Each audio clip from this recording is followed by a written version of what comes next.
Hello बच्चों, अपना lesson number 3 चल रहा है गति की, अर्थात काइनेटिक और सरल रेखा में गति। तो इससे पिछले वीडियो में अपने इस चैप्टर के बेसिक इंट्रोडक्शन देखा था, अर्थात गति की क्या होती है, गति के बारे में अपने अध्ययन किया था। अर्थात कोई वस्तु है, किसी वस्तु की स्थिति में समय के सापेक्ष अगर परिवर्तन होता है तो वस्तु क्या है, गति कर रही है। तो ये अपने गति के बारे में देखा था। फिर इसके बाद में अपने देखा था स्थानांतरित गति। स्थानांतरित गति में अपने देखा था रेखीय गति और घूर्णन गति। स्थानांतरित गति क्या होती है, जब वस्तु एक स्थान से जब दूसरे स्थान पर गति करती है, अर्थात एक सरल रेखा में गति करती है, तो वह सरल रेखीय स्थानांतरित गति कहलाती है। इसके बाद में अपने देखे थे विस्थापन एवं दूरी। दूरी क्या होती है एवं विस्थापन क्या होता है। तो दूरी के बारे में अपने देखा था, कोई भी वस्तु है किसी वस्तु के द्वारा मानी निश्चित पथ में तय की गई पथ की जो लंबाई होती है वह लंबाई क्या कहलाती है, दूरी कहलाती है। दूरी अपने देखा था हमेशा धनात्मक होती है दूरी। दूरी के बाद में विस्थापन देखा था। विस्थापन क्या होता है, कोई भी वस्तु है एक बिंदु से जब दूसरे बिंदु तक जाती है तो एक बिंदु से दूसरे बिंदु तक तय की गई पथ की लंबाई, अर्थात उन दोनों बिंदुओं के बीच की न्यूनतम दूरी ही क्या कहलाता है, विस्थापन कहलाता है। विस्थापन क्या होता है, एक सदिश राशि होता है, क्योंकि इसमें डायरेक्शन का नॉलेज होता है अपन को। तो विस्थापन है, विस्थापन हमेशा धनात्मक ऋणात्मक एवं शून्य हो सकता है, लेकिन दूरी हमेशा पॉजिटिव होती है। दूरी का मान हमेशा विस्थापन से बड़ा हो सकता है और इक्वल हो सकता है, लेकिन कभी भी छोटा नहीं हो सकता है। ठीक है, ये अपने इतना पिछले वाले अपने वीडियो में अपने देख लिया था। आज अपन अपना नेक्स्ट टॉपिक है चाल एवं वेग, स्पीड एंड वेलोसिटी। चाल क्या हुआ है एंड वेग क्या है, इसके बारे में अपन आज अध्ययन करेंगे। तो साथ साथ में आप नोट करना।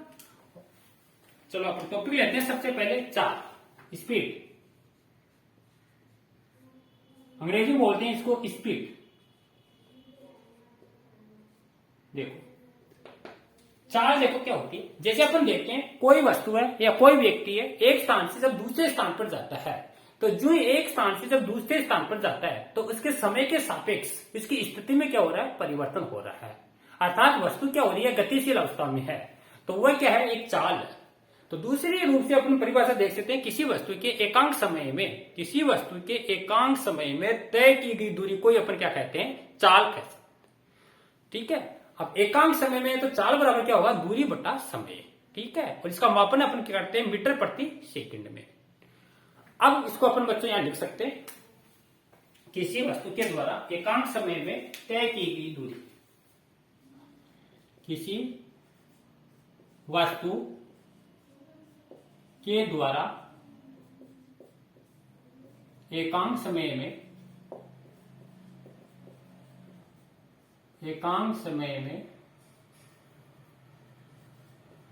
तय की गई दूरी को चाल कहते हैं। ठीक है बच्चों, साथ साथ में याद भी करते रहना।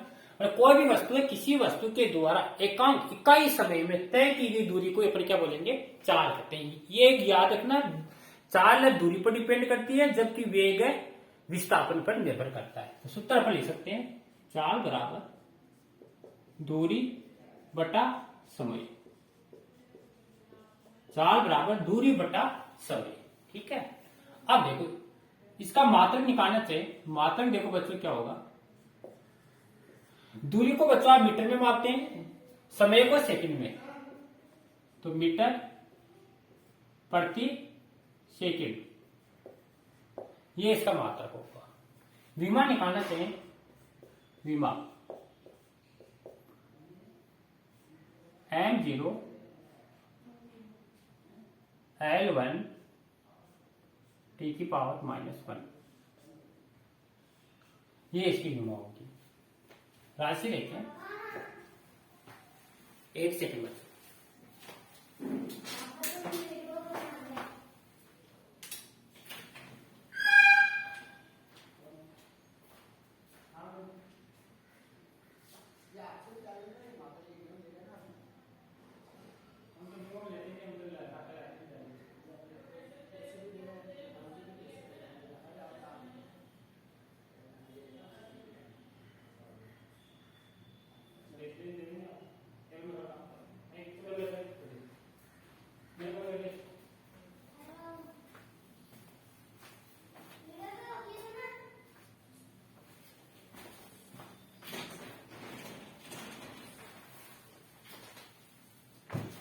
तो अपने ये देख लिया बच्चों। अब राशि देखते हैं इसकी।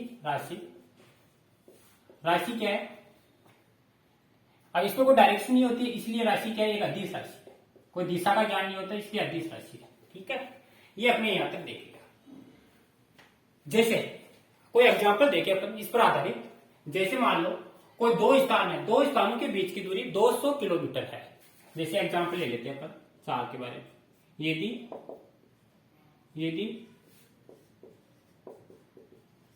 किन्हीं दो स्थानों के बीच की दूरी 200 किलोमीटर है तथा चलने में लगा समय 5 घंटे है, तो चाल ज्ञात करो। ठीक है, अब कैसे निकालेंगे? अभी जो बताया आपको, चाल बराबर होता है दूरी बटा समय। तो चाल बराबर दूरी बटा समय। तो दूरी कितनी है? 200 किलोमीटर और समय कितना है? 5। तो 40 किलोमीटर प्रति घंटा। ये बच्चों अपने चाल निकाले। तो इस तरह अपन जा सकते हैं। अब इसके टाइम पढ़ेंगे। पहले औसत चाल जिसको बोलते हैं आप एवरेज स्पीड। औसत चाल क्या होती है? देखो, औसत चाल कहलाती है किसी वस्तु के द्वारा तय की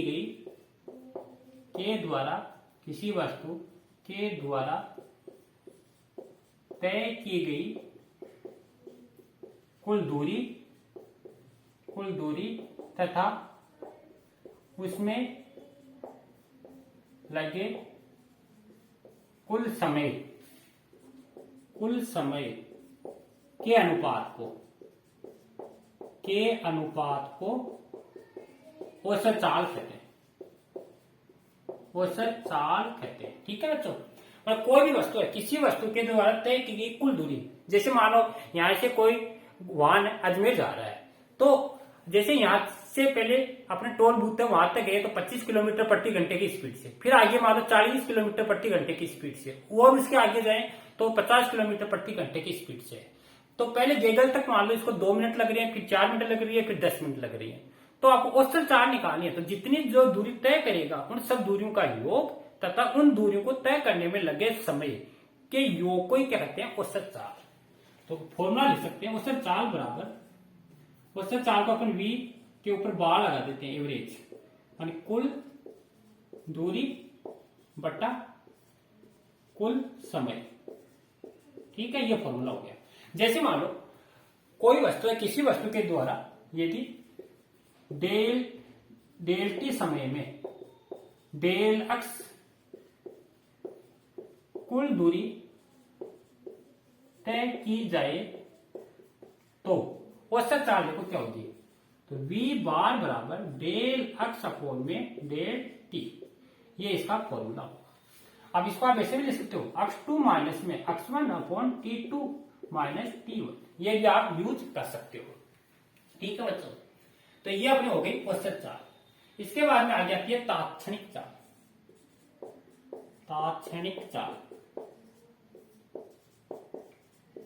तात्क्षणिक चाल देखो क्या होती है? ये होती है किसी वस्तु के द्वारा एक निश्चित समय में, किसी वस्तु के द्वारा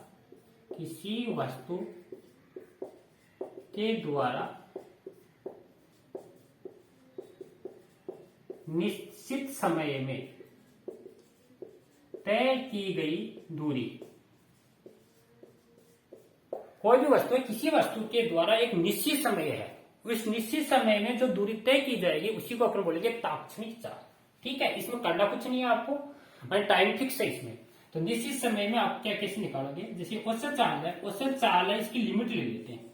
limit del T is equal to 0 अर्थात del X upon del T. जो इसकी लिमिट लेते हैं तो ये डेल है बच्चों डिफरेंशियल अर्थात अवकलन में चेंज हो जाता है। v बराबर D x upon D T. यह आपकी तात्क्षणिक चाल कहलाती है। तात्क्षणिक या इनर्शियल या प्रारंभिक चाल भी बोलते हैं। हमेशा याद रखना, जो तात्क्षणिक चाल है, तात्क्षणिक चाल का मान आपका क्या होता है? ये धनात्मक होती है, धनात्मक होती है। ठीक है। और दूसरी बात इंपॉर्टेंट है, ये आपको याद रखनी, ये जो ताक्षिक चाल है इसका जो मेजरमेंट करते हैं अपन मापन, वह स्पीडोमीटर है। स्पीडोमीटर के द्वारा जो वाहन है, वाहन जैसे एक स्थान से जब दूसरे स्थान पर जाते हैं तो वाहन के ऊपर आपने देखा होगा एक स्पीड मापने का उपकरण लगा हुआ होता है जिसको अपन बोलते हैं स्पीडोमीटर। तो ताक्षणिक चाल मापने के लिए लेते हैं स्पीडोमीटर। और ये क्या अवकलन है, यहाँ अक्ष तो दूरी है और आप दूरी का समय के सापेक्ष आप क्या करोगे, अवकलन, तो आप इसकी चाल ज्ञात कर सकते हैं। ठीक है। तो इसमें आप ग्राफ भी बनाना चाहे तो ग्राफ भी आप ऐसे बना सकते हो, जैसे एक समान चाल है तो इधर तो आप डिस्टेंस ले लेते हो, इधर आप टाइम ले लो, और एक समान है तो इस तरह एक समान चलेगी। जैसे ये एक बिंदु है, ये एक बिंदु है, ये आपका T1 है, ये T2 है, तो ये तो हो जाएगा डेल टी, और ये आपका अक्ष 1 है, ये अक्ष 2 है, तो ये होगा डेल अक्ष, अक्ष 2 अक्ष 1। तो ये ताक्षणिक चाल के लिए आप डायग्राम बना सकते हो। तीसरा है अपना एक समान चाल। एक समान चाल, देखो एक समान चाल क्या होगी, अगर कोई वस्तु समान समय में समान दूरी तय करती है तो वस्तु की चाल एक समान। यदि वस्तु समान समय में समान दूरी तय करे तो चाल एक समान चाल कहलाएगी, एक समान चाल कहलाएगी। समझिए, अगर कोई एक वस्तु है, अगर एक वस्तु समान समय अंतराल में अगर समान दूरी तय करती है तो वस्तु की चाल एक समान चाल कहलाती है।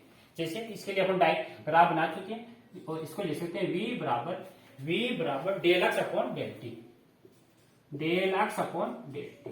ठीक है बच्चों, एक होती है, अब एक समान चाल है, इसका अपना एग्जाम्पल भी लिखना चाहे तो ले सकते हैं। एक समान चाल है, इसमें एग्जाम्पल अपन देख सकते हैं, जो अपनी घड़ी होती है, घड़ी की जो सुइयों की गति होती है वो एक समान होती है। जैसे आपने देखा समान समय अंतराल में समान दूरी तय करती है, अर्थात जैसे घंटे की सुई है तो 1 घंटे में एक चक्र पूरा करती है, मिनट की सुई है तो 60 मिनट में एक चक्र पूर्ण करती है।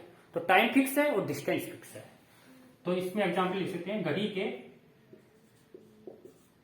के सुइयों की गति। एक होती है लास्ट आपकी होती है असमान चाल। असमान चाल किसे कहेंगे, जब कोई वस्तु है समान समय अंतराल में अगर अलग अलग दूरियां तय करती है तो वह चाल आपकी असमान चाल कहलाती है। अब उसमें असमान में क्या होती है, तो उसका वेग आपकी इसकी डिस्टेंस बदल जाएगी। तो इसको अपन लिख सकते हैं, वस्तु समान समय अंतराल में भिन्न दूरी तय करे तो वह असमान चाल कहलाती है। समझ गए बच्चों, इसका अपने एग्जाम्पल लिख सकते हैं, जैसे भीड़ भाड़ वाला इलाका है, उस भीड़ भाड़ वाले इलाके में किसी वाहन की गति, तो देखो जहां भीड़ में होती है वहां थोड़ी स्पीड से चलेगी, और भीड़ होती है वहां स्पीड स्लो हो जाएगी, फिर आगे अगर भीड़ कम है तो और स्पीड, अगर भीड़ आगे तो वापिस स्लो। तो इस तरह ये आपकी क्या होगी, असमान चाल का एग्जाम्पल। भीड़ भाड़ वाले क्षेत्र में वाहन की गति। ठीक है बच्चों, तो ये बच्चों अपने देखा चाल क्या होती है और चाल के फिर अपने टाइप देखे। तो अब दूसरा अपना टॉपिक आएगा वेलोसिटी, वेग। तो यहां तक नोट करना, और इसके बाद में अपन दूसरा टॉपिक लेते हैं वेग, वेलोसिटी।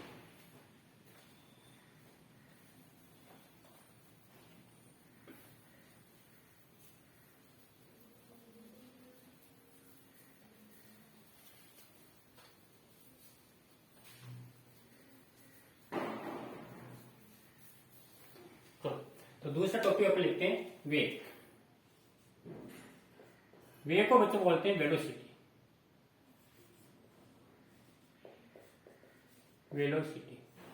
चलो सबसे पहले अपन देखते हैं वेग क्या होता है। अब वेग और चाल में ज्यादा डिफरेंस नहीं है, पर डिफरेंस इतना ही है, चाल है दूरी पर डिपेंड थी और वेग है आपका विस्थापन पर डिपेंड है। तो विस्थापन क्या होता है, निश्चित होता है।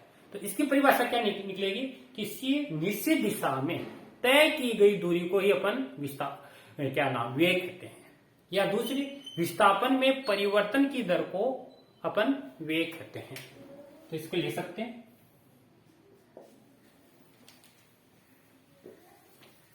देखो डेफिनेशन अपन लिखे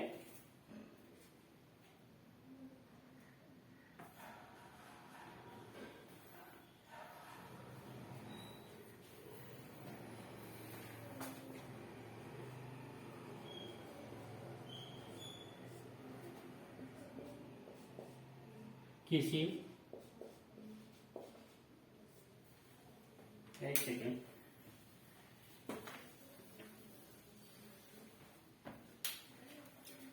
इसकी परिभाषा लिखते हैं, किसी निश्चित दिशा में, किसी निश्चित दिशा में, किसी निश्चित दिशा में, किसी निश्चित दिशा में तय की गई दूरी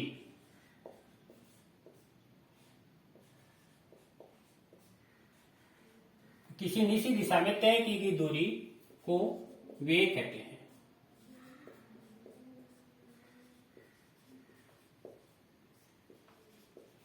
कोई भी निश्चित डायरेक्शन, निश्चित दिशा में तय की गई दूरी को बच्चों अपन क्या कहते हैं, वेग कहते हैं। दूसरी अपन लिख सकते हैं, विस्थापन में परिवर्तन की दर को वेग कहते हैं। तो ये अपनी सेकंड डेफिनेशन है, विस्थापन में परिवर्तन की दर को वेग कहते हैं। ठीक है, तो इसको कैसे लिखेंगे, वेग बराबर विस्थापन बटा समय। अर्थात इसको अपन फॉर्मूले में लिखें तो वेग को v से प्रतिष्ठित करते हैं, वेग बराबर विस्थापन को x से और t, v बराबर x अपॉन में t। अब अपन जानते हैं इसका मात्रक निकालना चाहिए बच्चों। मात्रक क्या होता है, दूरी है, दूरी को अपन मीटर में मापते हैं, मीटर अपॉन में सेकेंड। ठीक है, सीजीएस में लिखें तो सेंटीमीटर प्रति सेकेंड। विमा अपने अभी थोड़ी देर पहले देखी थी, वो इसकी विमा होगी, क्योंकि द्रव्यमान है नहीं, द्रव्यमान नहीं है तो m0, लंबाई है, एक बार है, ऊपर है तो L1, समय नीचे है तो ऊपर जाएगा तो माइनस का। अब इसमें यह डायरेक्शन, दिशा, सॉरी राशि क्या है, एक सदिश राशि है, क्योंकि ये विस्थापन पर निर्भर करती है और विस्थापन एक सदिश है, तो ये भी क्या होगी, एक सदिश राशि होगी। ठीक है, और दूसरी बात याद रखना, वेग है, वेग आपका पॉजिटिव भी हो सकता है, नेगेटिव भी हो सकता है एवं शून्य भी हो सकता है, क्योंकि ये विस्थापन पर डिपेंड करता है और विस्थापन के 3 मान है, तो इसके भी 3 मान हो सकते हैं। ठीक है बच्चों, इसके बाद में अपन लेते हैं औसत वेग। इसका पहला पॉइंट है औसत वेग। औसत वेग को v के ऊपर बार लगा दो, एवरेज।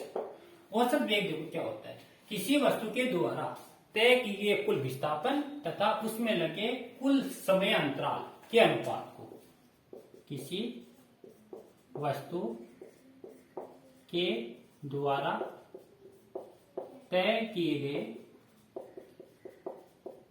कुल विस्थापन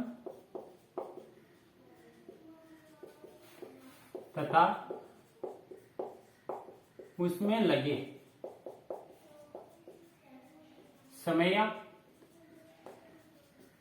के अनुपात को औसत वेग कहते हैं। समझिए, कोई वस्तु है, किसी वस्तु के द्वारा तय किए कुल विस्थापन तथा उसमें लगे समय अंतराल को क्या कहते हैं, औसत वेग। अर्थात v बराबर del x upon del T. यदि डेल टी समय में किसी वस्तु के द्वारा कुल विस्थापन डेल x है, तो औसत विस्थापन होगा डेल x अपॉन में डेल टी। ठीक है, या इसको अपने ऐसे भी ले सकते हैं बच्चों, x2 माइनस में x1 upon t2 minus t1। अब देखो, इसके लिए अपन ग्राफ बनाना चाहिए, तो ग्राफ देखो क्या है, एक तरफ टाइम ले लो बच्चों और एक तरफ आप विस्थापन ले लो, ये मूल बिंदु है। अगर इसकी ग्राफ थोड़ी आगे से स्टार्ट होती है, इसको अपन बोलते हैं अक्ष 0। इस पर दो बिंदु हैं, एक जैसे ये अक्ष 1 है और ये आपका दूसरा है अक्ष 2। यहां तक समय लगेगा t1 और यहां तक समय लगेगा t2। तो ये जो डिस्टेंस आएगी आपकी डेल टी और ये आएगी आपकी डेल अक्स। ठीक है बच्चों। अब देखो इसमें जो आपका औसत विस्थापन है इस कंडीशन में हमेशा धनात्मक होगा, पॉजिटिव ऊपर की ओर है। अगर ये ग्राफ सपोज लो नीचा होता, ऐसे ऊपर से नीचे की ओर होता, तो नीचे की ओर होता तो देखो ये आपका t1, ये t2, ये डेल टी, ये अक्ष 1, ये अक्ष 2 और ये अक्ष 0 मूल बिंदु और ये टाइम t। तो इस कंडीशन में ये डेल अक्ष है, तो इस कंडीशन में औसत विस्थापन है वो आपका नेगेटिव होता। क्यों होता है कि ग्राफ ऊपर से नीचे की ओर आ रही है, आगे पढ़ेंगे मंदन, तो ये आपका ऋणात्मक होगा। इसके बाद में अपन देखते हैं बच्चों एक समान।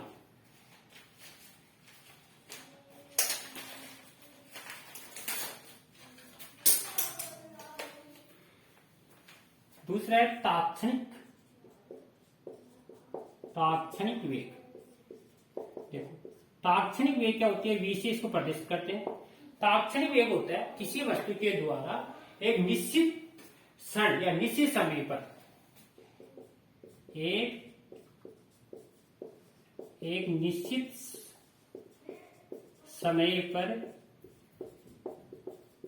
वस्तु के वेग को तात्क्षणिक कहते हैं।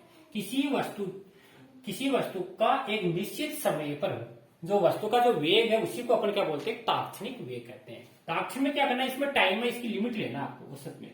v बार बराबर limit del T is equal to 0 और del X upon del T. जो इसकी लिमिट लेते हैं बच्चों तो v बराबर हो जाता है del X upon del T. ठीक है, ये आपका तात्क्षणिक कहलाता है। अब तात्क्षणिक है ना, हमेशा याद रखना जो तात्क्षणिक वेग एंड तात्क्षणिक चाल ये हमेशा बराबर होती है। या आपको एक नोट करके रखना, नोट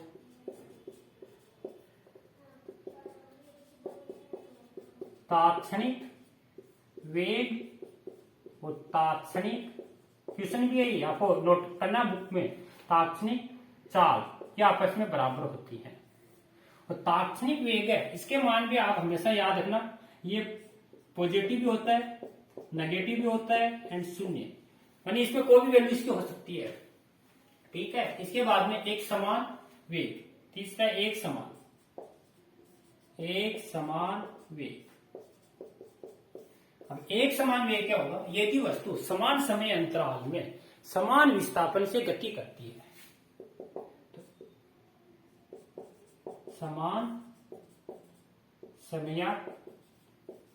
समान समय अंतराल में वस्तु समान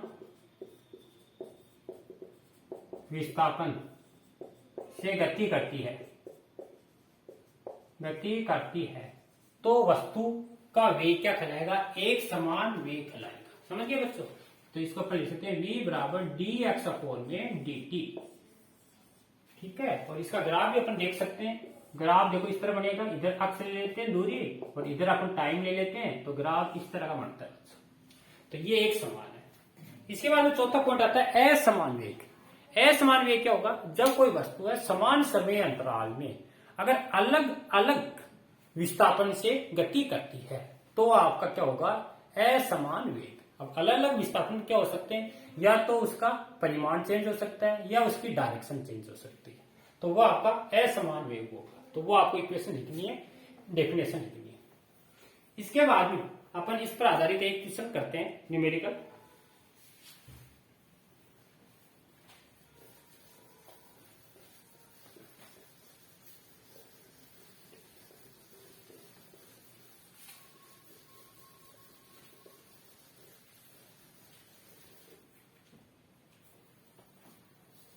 देखो क्वेश्चन क्या है,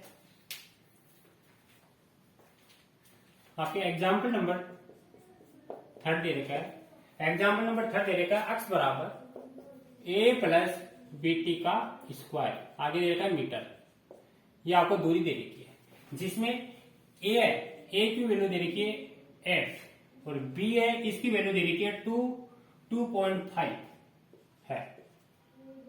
है तो अब आपसे आगे क्या पूछ रहा है तो नंबर फर्स्ट पूछ रहा है टी बराबर 0 सेकेंड से टी बराबर 2 सेकेंड पर वस्तु का वेग पूछ रहा है। दूसरी चीज आपसे पूछ रहा है टी बराबर 2 सेकेंड से टी बराबर 4 सेकेंड पर औसत वेग पूछ रहा है। औसत वेग आपसे में दो क्वेश्चन पुटअप कर रहा है। ठीक है बच्चों, तो देखो सबसे पहले अपन को क्या निकालेंगे, वेग निकालेंगे। सॉल्यूशन देखो इसका, सॉल्यूशन सबसे पहले वेग ज्ञात करेंगे। वेग बराबर होता है, अपन जानते हैं दूरी बट विस्थापन में परिवर्तन की दर को वेग कहते हैं। v बराबर D x upon D T. X का मान अपने पास यहां दे रखा है, एक्स की वैल्यू यहां पुटअप करेंगे तो डी अपॉन में डी टी यहां रखेंगे a प्लस बी टी का स्क्वायर। ये आपको अवकलन सिखाया था बच्चों, या तो एक साथ आता है एक साथ कर सकते हो, अगर एक साथ आपको नहीं आता है तो इसको अलग अलग कर सकते हो। प्लस है, प्लस को अपन अलग लिख लेते हैं बी टी का स्क्वायर। अब आपको बताया था कोई भी अचर राशि, एक क्या अचर राशि है, अगर अचर राशि का अवकलन करते हैं तो क्या आता है, शून्य।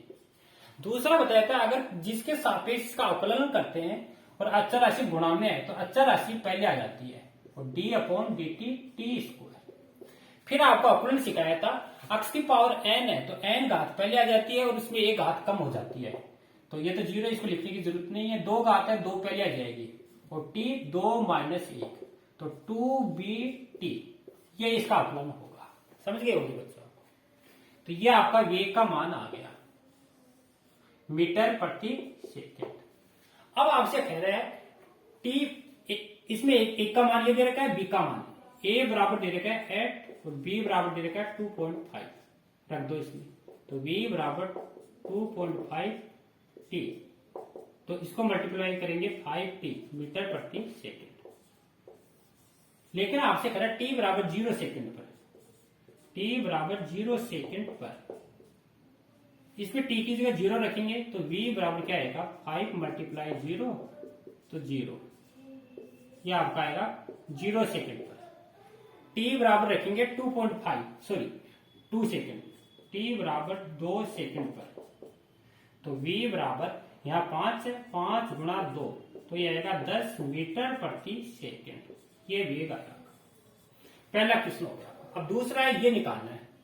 दूसरा आपको कह रहा है औसत वेग। औसत के लिए बच्चों आपको फॉर्मूला पढ़ाया था, देखो v बराबर था x2 माइनस x1 बटा t2 माइनस t1, तो ये वैल्यू आनी चाहिए। तो सबसे पहले देखते हैं t बराबर 2 सेकेंड पर विस्थापन। अब अपने पास जो फॉर्मूला लिख रखा है इसमें रखना t बराबर 2 सेकेंड, यानी इसको t1 मान लेते हैं। तो x बराबर अपने पास formula a plus B T का स्क्वायर। ठीक है, यहां रखो, इसको 1 मान लो। x1 बराबर a की जगह आपको दे रखा है 8 प्लस b की जगह दे रखा है 2.5 मल्टीप्लाई t की जगह दे रखा है 2, तो 2 रख दो, 2 का स्क्वायर, तो 8 प्लस 2 का स्क्वायर 4 और 4 को 2.5 से मल्टीप्लाई किया तो 10, अब जो मल्टीप्लाई किया तो 18 मीटर, ये तो आ गया x1। अब x2 निकालना, t बराबर t2 बराबर 4 सेकेंड पर, ठीक है। इस फॉर्मूले पर x2 मान लो, x2 बराबर a प्लस बी टी 2 का स्क्वायर। a की जगह आपको दे रखा है, a का मान 8 है प्लस b का मान 2.5 मल्टीप्लाई t की जगह 4 रखना है, 4 का स्क्वायर, तो 8 प्लस 4 का मतलब 16 और 16 को 2.5 से मल्टीप्लाई करना, या 4 मल्टीप्लाई 4 कर लो, 4 को 2.5 से मल्टीप्लाई करोगे 10 आएंगे और 4 को फिर 10 से करोगे तो 14 हो जाएंगे। तो ये हो गया आपका 40 मीटर, ये x2 आ गया। ठीक है, t1 आपको t2 है। अब सब चीजें इस फॉर्मूले में रख दो, तो v बार बराबर 40 माइनस 18 बट्टे t2 अपने पास 4 और t1 है 2, 40 में 18 निकाले तो 22 और इसमें 2, 22 में 2 का भाग किया 11 मीटर प्रति सेकंड। ये आपका क्या है बच्चों, औसत वेग। ठीक है बच्चों, ये अपने एक क्वेश्चन सॉल्यूशन कर लिया। तो इस तरह आपको जो भी क्वेश्चन है उसको पहले डिफरेंशियल करना है और अवकलन करके फिर इसका सॉल्यूशन करना है। ठीक है, अब इसका है तो और क्वेश्चन है वो आप करना, अगर नहीं है तो अपना अगले वीडियो में देखेंगे। इस पर आधारित और क्वेश्चन है, जैसे और क्वेश्चन आपसे पूछ सकता है वेग समय वक्र है। और मैं 4-5 क्वेश्चन बोल रहा हूं, ये काफी इंपोर्टेंट है, आप अपनी नोटबुक में नोट करना और इनको करना, क्योंकि ये आपके टेस्ट में क्वेश्चन अटेम्प्ट हो सकते हैं। पहला क्वेश्चन है वेग समय वक्र है। वेग समय वक्र का जो ढाल है वो कौन सी भौतिक राशि को प्रदर्शित करता है? तो इसमें आपको आंसर बताना है त्वरण को।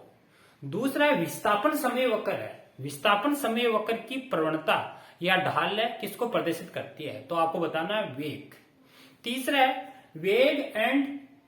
विस्थापन एंड समय है। विस्थापन समय जो वक्र है, विस्थापन समय वक्र है, इसका जो क्षेत्रफल है, या ऐसे लिख सकते हो आप, वेग समय वक्र है।